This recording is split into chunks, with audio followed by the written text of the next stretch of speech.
First chapter की तो आपने रील देख ही ली होगी। अब बारी है सेकंड चैप्टर की, जो है हमारा पॉलिनोमियल्स का।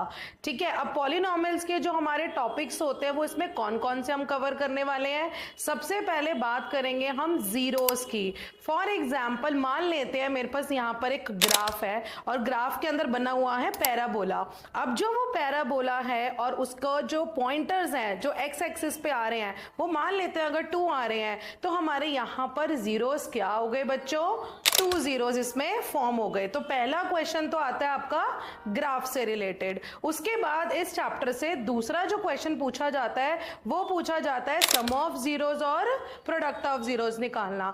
अब सबसे पहले जो सम ऑफ जीरोस और प्रोडक्ट ऑफ जीरोस वो निकलते किसके हैं, तो इसके लिए हमारे पास आते हैं क्वाड्रेटिक इक्वेशन। अब जो क्वाड्रेटिक इक्वेशन आती है उसकी सबसे पहले आप लोग करते हो मिडिल टर्म स्प्लिटिंग, और जैसे ही मिडिल टर्म स्प्लिटिंग करते हो जो कि आप 8 से करते आ रहे हो, उसके अंदर आपकी कौन सी वैल्यू निकलती थी बच्चों, x की। तो जो x की वैल्यूज निकलती हैं उसी से ही हम लोग क्या निकालते हैं, सम ऑफ जीरोस और प्रोडक्ट ऑफ जीरोस। तो सम ऑफ जीरोस का मतलब क्या होता है, दो जो x की वैल्यूज आई उनको क्या कर दो बच्चों, ऐड। तो एक x को बोलेंगे हम अल्फा, दूसरे वाले x की वैल्यू को बोलेंगे हम बीटा। तो अल्फा प्लस बीटा जो है वो क्या आया बच्चों, सम ऑफ जीरो। और जो अल्फा इंटू बीटा आता है वो आता है हमारा प्रोडक्ट ऑफ जीरो। तो जो इस तरीके के कंसेप्ट होते हैं सम ऑफ जीरोस और प्रोडक्ट ऑफ जीरोस, ये निकालना आता है। और आता है इनका रिलेशनशिप। अब रिलेशनशिप निकालने के लिए करना क्या होता है, मान लेते हैं मेरे पास एक क्वाड्रेटिक इक्वेशन है a x square plus b x plus C.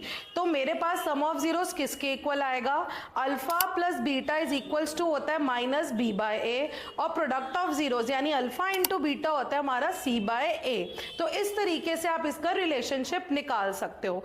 Board जो होता है वो थर्ड जो क्वेश्चन आपसे पूछता है वो कौन सा वाला पूछेगा बच्चे, या तो आपको दे देगा दो वैल्यू किस किस की, x की, तो आपको बोला जाएगा इक्वेशन निकालो। तो आप इक्वेशन जो होगा वो किस तरीके से निकालोगे, सबसे पहले इक्वेशन बनाने के लिए आपको क्या करना है, इसका एक फॉर्मूला याद कर लो। सबसे पहले क्या लिखोगे, के ब्रैकेट में लगाओगे x square plus sum of zeros, और सम ऑफ जीरोस की जो वैल्यू होगी ना वो होगी नेगेटिव में। तो यानी कि अब क्या, दोबारा से देख लो क्या बना, में के ब्रैकेट में क्या लगाओगे एक्स स्क्वायर माइनस का सॉज, सॉज मतलब हो गया sum of zero x plus product of zeros. तो आप ये पूरे फॉर्मूला से आप क्या बना सकते हो, इक्वेशन। ऑलराइट, तो डायरेक्ट अगर एक्स की वैल्यू गिवन है तो आप डायरेक्ट उसमें फॉर्मूला में नहीं पुट करोगे, सबसे पहले आपको सम ऑफ जीरोस और प्रोडक्ट ऑफ जीरोस निकालना ही पड़ेगा, उसके बाद आएगी इसमें इक्वेशन।